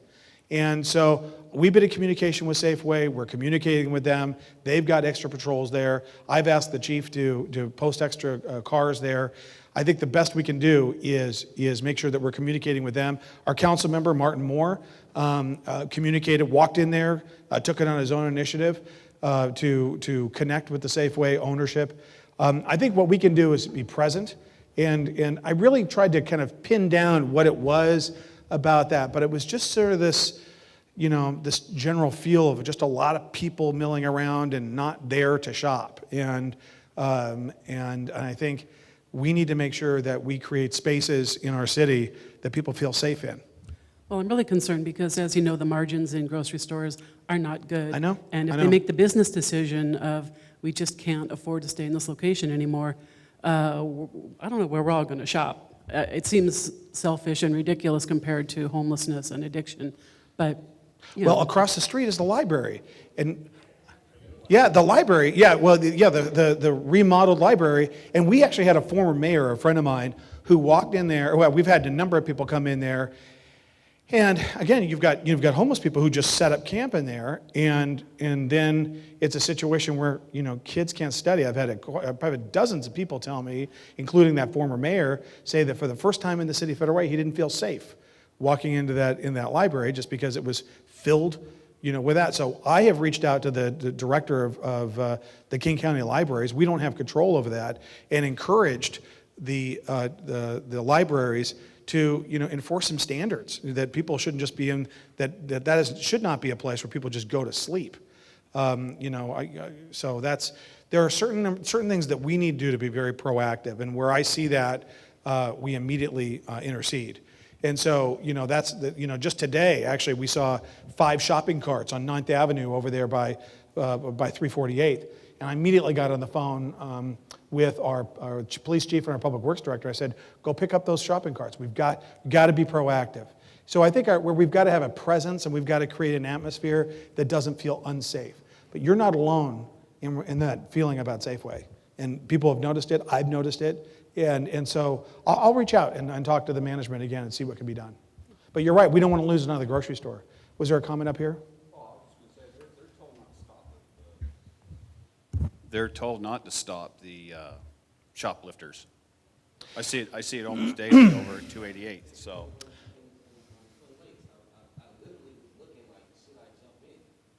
Right. They tell me not to, because that's. Well, and you guys, okay, so then you've got a situation where, just as a former prosecutor, and we've got, law enforcement, here as well. I think you've got this, I remember as a baby prosecutor, when I was a very, very beginning prosecutor, and I had this ridiculous case where somebody stole a pack of cigarettes. And I just thought to myself, am I really going to spend a day of my life trying a case about a pack of cigarettes? And my instructions were to do so, and so I did. But you've got a line in which we don't want to have physical altercations with people over de minimis situations. So I think we've got to make sure that we've got, if Safeway or other grocery stores feel like they have an unsafe situation, then we've got to have a presence there. Multifamily housing does have an impact, but I do think that we do want to make sure that we've got a balance of housing in the area. I think we've achieved that. And so now what we need to do is make sure that there's true balance and there's a lawful attitude in our community. What at the core of this, go ahead. Well, just as you get ready, at the core of what's happening in our community is we're urbanizing. This city is transforming, and between Seattle and Tacoma and this area, we are urbanizing in certain aspects. This is a beautiful area, neighborhood around here, but the city of Federal Way is experiencing things between, whether it's crime issues or whether it's densification, we're urbanizing. And do you know in the next 30, 40 years, we're going to get another 800,000 people in the Puget Sound region. That is the equivalent of the total population of Seattle and Tacoma layered on top of what we have right now. And so that's actually really what we need to be thinking about is, what does that look like? And how can we build a city? That's why it's important that we build the infrastructure for our downtown now and be thinking about how we want to urbanize as we grow older and what this city looks like. Sir? You kind of went over it just briefly. When you were on your way down here, you saw the shopping carts and you called someone. Can I get that number? Yeah. Because when I'm on 288th at the Safeway or at the Walgreens and the kids are out there and they're stealing stuff, I want that number so that I can make that call, because I think that's right. Most of the people in here have that same problem. And like Mike said, you want to get in and help. Every day I go to the Walgreens, I see the same thing, and I want to help. So yeah, that would be nice to have something we can do to help. I think you're absolutely right. Were you trying to say something? Okay, so the white sheet. But now you're likely at some point, if you don't put it on the refrigerator, you're going to lose that sheet. Email me the sheet. If you need a shopping cart picked up, I know Marwan is at the back of the room going, oh God. But that's our job. Part of I am a firm believer in making sure that there's graffiti, that we clean it up. If there's a shopping cart, we've got to move it. If there's a situation in a store that is not healthy for this community, we need to address it head on, because it'll add up. And it'll add up to the point where we're just going to basically walk away. And we're not going to walk away. This is where where we're raising our families. And so we've got a great group of volunteers in this community. Chief, how many carts do our cart removal people normally pick up per week? So we've got seniors that pick up carts using these special vehicles that pick up 200 to 300 carts per week. But we're working on a resolution right now, an ordinance right now, to require grocery stores to do certain things to make sure that there's locking mechanisms and there's certain things that, because these shopping carts are making our city look horrible. And I saw a bunch just on the way here. So we've got to clean up those carts because it's making us all look bad. Yes. Here, do we have, here, you take mine. I don't like to just complain. We took a group of 30 students and we're doing community cleanups. Every month, we'll do it twice a month during the summer. And we cleaned up from the old Sears to Federal Way. We planned on cleaning stuff up. That was great. 3 hours. We only made it an hour and a half, and thanks Public Works, because all of our bags were full. But one thing we couldn't clean up were all the heroin needles. So as we're doing those cart cleanups, because we didn't have, I used to work in Portland, and we actually had crews of youth that were trained, but we had the appropriate stuff to do that. Who's cleaning up all the needles from like the Town Square Park? And I mean, all the way, there wasn't a block that did not have heroin needles. I had to tell the kids, don't touch those leaves. We have a certain protocol with our personnel to pick it up. We're also working on the Albuquerque program. One of the things I'm going to be looking for when I put the budget together is the Albuquerque program, where we get people that are panhandling and put them to work if they want to for wages. And that's a really good way, talking about inclusion and talking about making sure that we treat people humanely, is give people who are begging on the side of the road a job for a day to pick up trash. And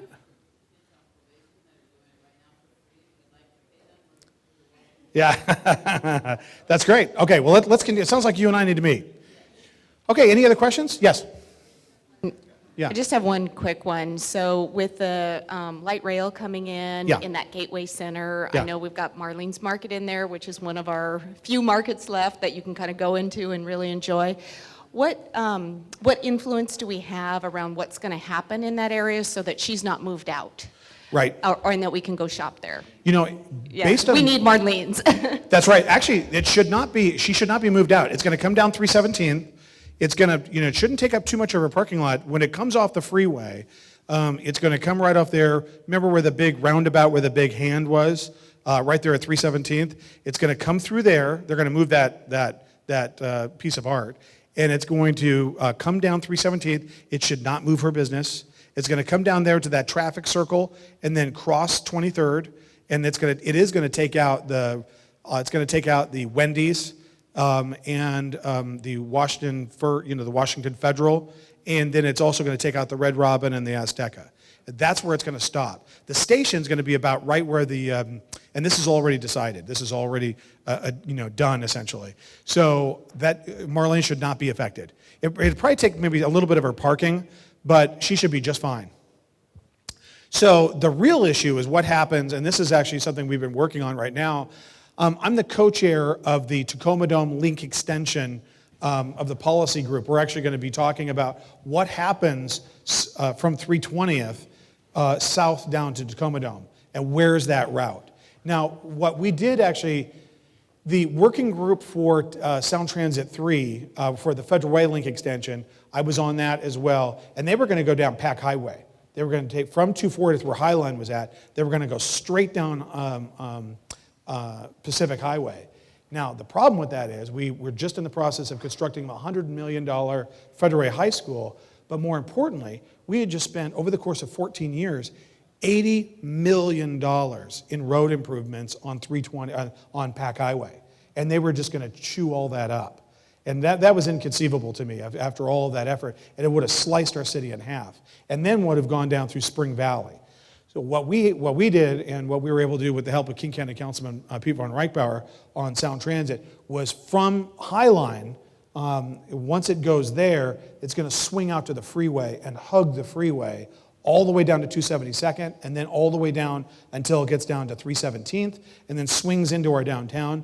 And then what it's going to do, the turnaround is going to be right where the Red Robin is and where the Azteca is. My wife's really upset about the Azteca leaving, but they're going to get relocation money, and they're going to get completely compensated for that. And then there'll be a police department or a security location at that location. And then it's a matter of how do they get back on the freeway. They're probably going to have to go take a little bit of that Target parking lot. Target is not happy about how many stalls they're going to take or what it looks like right now. So there's negotiations going on, but at some point they're going to need to get back on the freeway right now. And right now what they're having to work on is that's where the BPA lines are and the Bonneville power lines. And so we're already going to be an elevated train. And so the question is they're probably going to have to move those up. Frankly, what Tim and I have been working on is burying the power lines. And that would be beautiful. That is the key. That whole back area behind the mall is really there's probably about $300 million worth of possible investment of those 75 acres behind the mall. And there's investors that are talking about putting all kinds of investment there. So there's a lot in the works right now. There's a lot of investment that people are thinking about making in Federal Way. So imagine when that train comes in 2024, you're going to have Town Square Park, the Performing Arts and Events Center, University of Washington Federal Way, that staircase. I know that, now here's the problem. People don't think the staircase makes sense right now, but in a very short period of time, people are going to be like, okay, I get it, I understand. And keep in mind, it's not coming out of operating funds. So anyway, that's the future. So now getting to my point, sorry. The point I was working toward was once it get back on the freeway, where does it go from there? It's going to hug the freeway through Fife. Now, the location down by the Costco, where that station is at, is real. That's the tricky part right now. There's going to be a traffic circle. You guys know where Jet Chevrolet is? So there's supposed to be a traffic circle right there, almost right there by that mess of those multiple intersections by the taco time. There's supposed to be a huge traffic circle right there, but somewhere in there, right now they've got it ballparked at the end where that dead end is in between Costco and Home Depot. And that's where they're thinking. But I don't think, we'll see. I'm going to, actually on Friday, I'm going to get on a tour bus with 30 other elected officials and tour the sites on where exactly they're thinking about this. But what we don't want to do, and we don't want them to clip off the end of Costco and have our Costco, we want to make sure it's not like a wrecking ball for our economy in that part of the town. That part of the town has really grown organically, and because that's where investment has been made. And so, unfortunately, I'm very concerned about Jet Chevrolet that's right there. And that's one of the great family-owned businesses in this community. And I think we may need to help them find another location in Federal Way. Very. We couldn't be more involved. I'm the co-chair of the elected leadership group, and just like I was with the Federal Way link extension. So, yeah. And we're really lucky to have Pete von Reichbauer involved in this process. It was funny because there was something called the von Reichbauer Amendment to move the alignment from Pack Highway to the freeway. And I told him that sounded like a bad paperback novel, the von Reichbauer Amendment, but he didn't appreciate that. But anyway, we're working on it. So that just brought up one of my pet peeves. Yeah. I've been paying for Sound Transit for years. Yeah. They're already working on going to the east side. Why aren't we in Federal Way already? Yeah, that's what happened. And actually, Lydia, is Lydia still here? So Lydia was here before. She asked a great question. We really went south. Actually, our former mayor, Skip, who's a great guy, was our state representative for 8 years, and we all got very upset with Sound Transit. When ST2 passed, they were supposed to come down to 272nd. And in fact, actually, when they wanted us to I remember we had a city manager at the time, and they wanted us to back a resolution to say, yeah, let's bring light rail to 240th. And I was the deputy mayor at the time, and I said, no, let's bring it to 2. We're not going to sign this thing. I was deputy mayor. This is back in 2007. Yeah, exactly. So, and this is before Skip was mayor. But we backed a resolution that says we're going to back this thing only if it says it comes to 272nd. Well, that's what it was on. So now fast forward 5 years, or 4 or 5 years, and then because of something they call sub-area equity, which I'll talk about the Orwellian use of language there. But sub-area equity basically meant because our tax revenues weren't enough in South King County, even though it said in ST2 that we were supposed to get light rail down to 272nd, they pulled it back to 240th because of sub-area equity. That means, what they mean by that is, each area is responsible for the revenue to essentially get your area, to get your train down to your area. Well, I'm like, well, how is that? The whole purpose of Sound Transit and what they call the spine is to make sure that we're getting people off the freeway and the full use of this process, and not fully funding light rail to other more affluent areas of the county and the region that don't necessarily need this. And this was an area that really needed that. So we squawked like crazy when that happened, and we said we did not believe that was equity. But that's what it was based on, was sub-area, quote, equity. We actually had a study session last night in which we expressed to the representatives, and I've talked to Peter Rogoff many times about this. He's the CEO. We're really lucky to have Peter Rogoff is actually probably one of the great transportation people in the country. Okay, all right. So, and that's okay. Here, go ahead. What now? Crook based on my car tabs and car Sound tab. Transit screwing King County and screwing Pierce County. Pierce County didn't vote for Sound Transit 3, Right. but they're still paying for it. Sound Transit is a criminal enterprise in my mind. That's why we're here tonight. And that's why you're right to say that, is it's right. And that comment's going to be televised. And that's important for people to hear about your comments. I have to tell you, we've got a council member, Deanie Duclos. She's awesome. She's great. And she can be very pugnacious. And she was telling Sound Transit yesterday that we don't want to hear any of these excuses. And you guys, screwed us, so many years ago. You better be coming down here. What Deanie's worried about, as am I, is about the dislocation of businesses.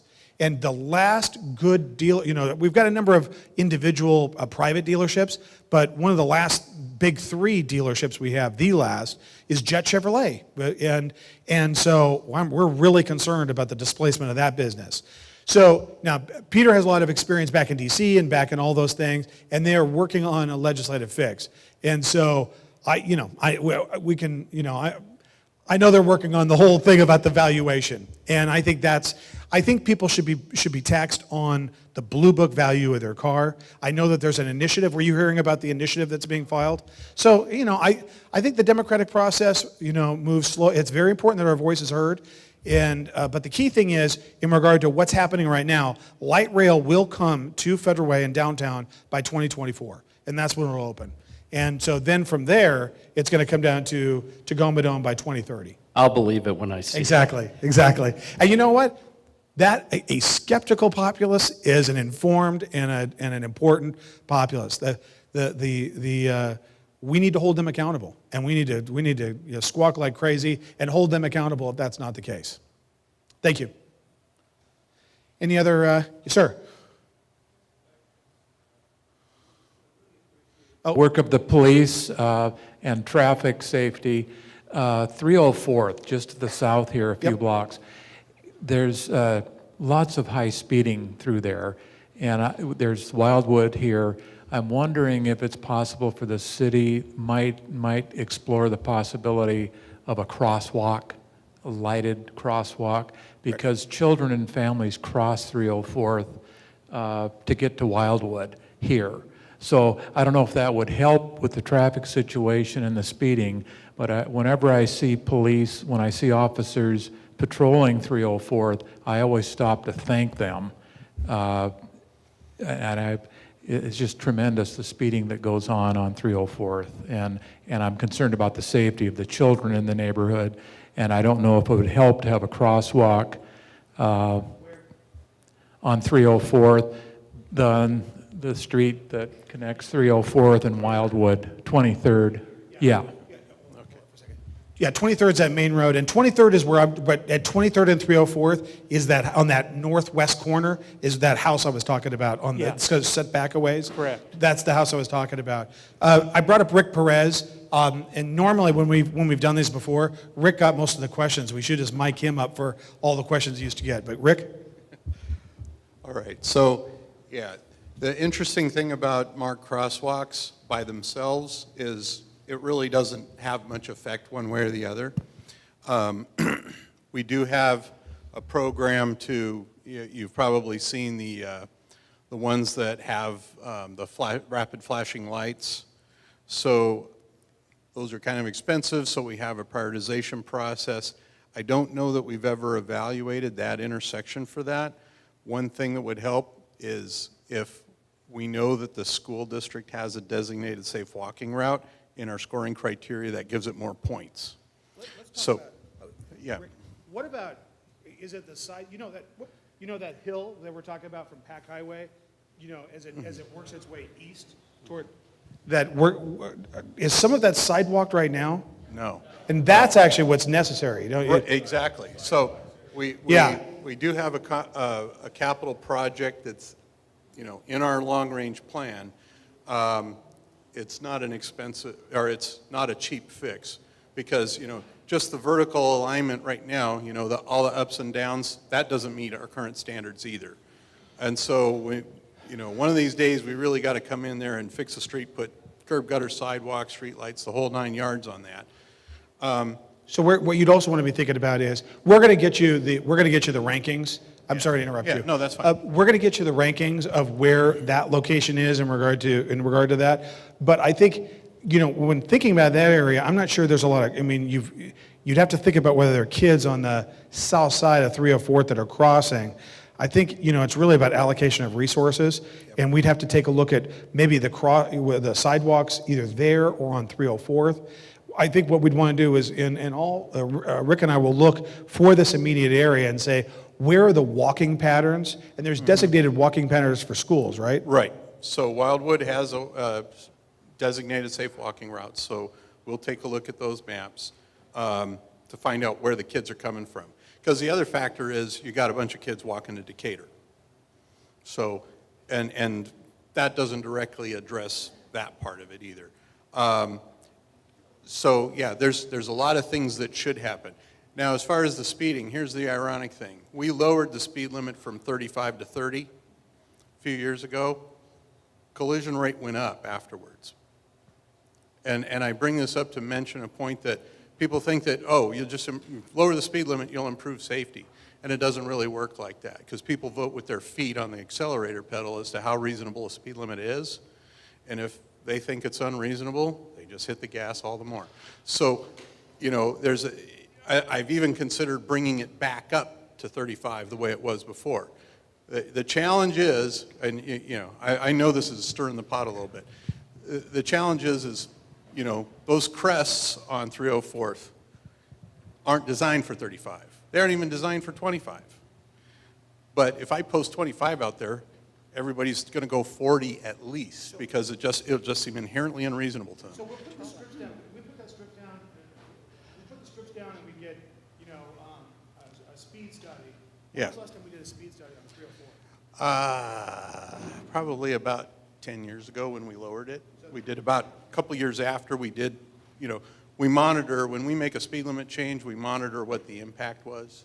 And the key criterion we use is the 85th percentile, which means 15% are going faster. So and where would you put the speed strips? We'd usually use 2 locations. We'd probably put one just west of 20th and one somewhere between 23rd and 28th.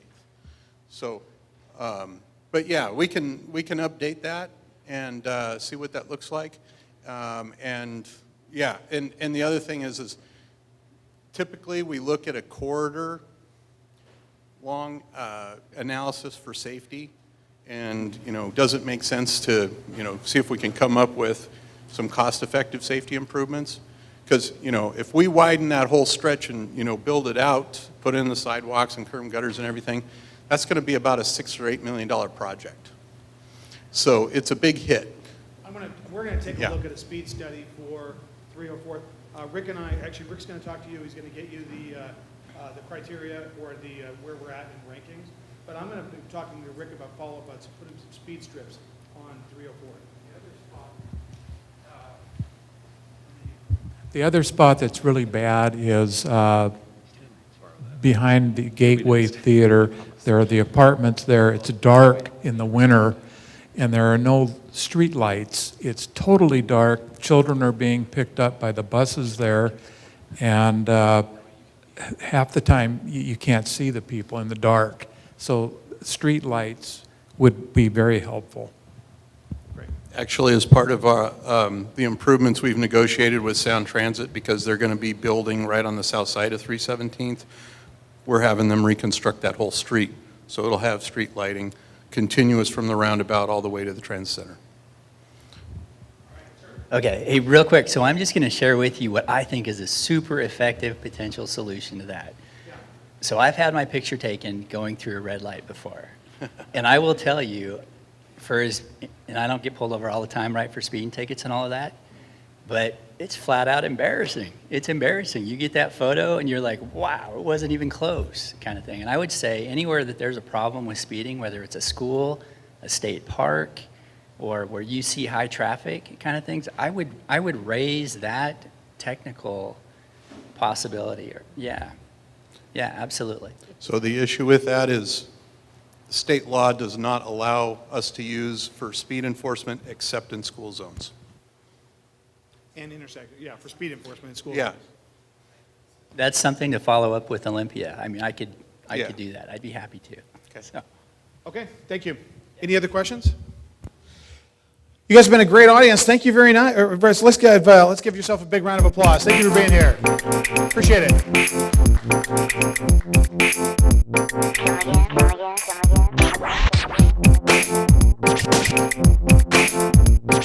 it.